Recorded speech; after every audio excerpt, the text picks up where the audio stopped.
EKCO began producing radio and television equipment and plastics in 1925, and at one time were the largest producer of radios in the country.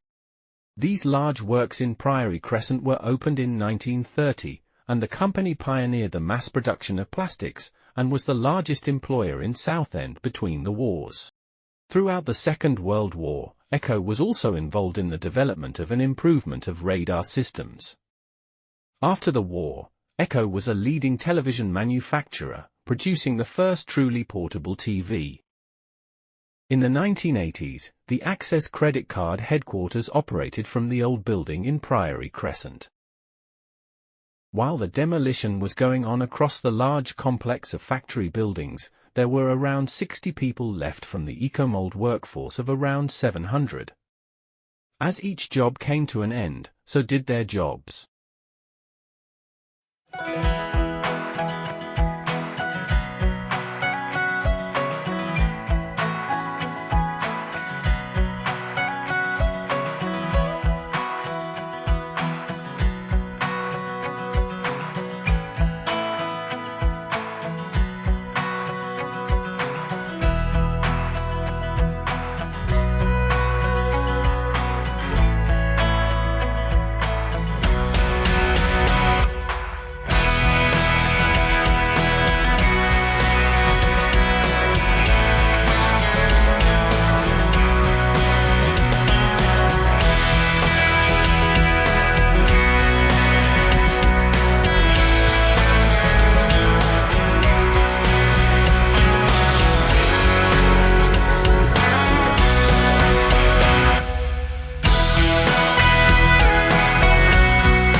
The buildings at the back of the estate had all been boarded up, and if there aren't any bidders for them, they may be demolished as well, with it being cheaper to level buildings rather than paying business tax on them as empty properties.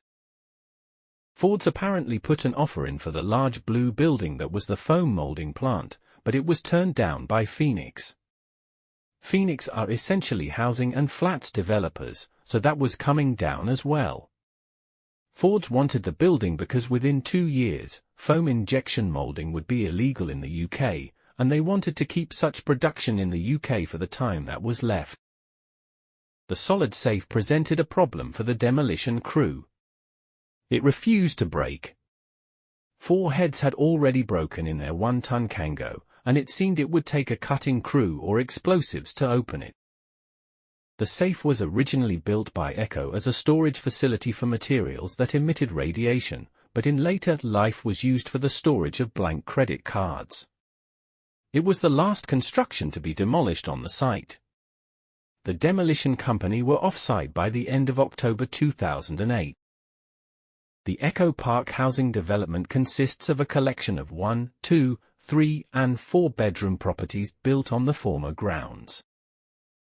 A sculpture of Eric Cole, the founder of EKCO, is a dedication to EKCO employees. It was commissioned by Bellway Homes and Southend-on-Sea Borough Council, and created by sculptors Michael Crondon and Tasmin Evans, with a ceramic detailing by Anne Schwegman Fielding. Titled Our Eric, he stands upon one of the round radios that the company was famous for, and his suit makes it clear that EKCO was more than just a brand. Eric built a community.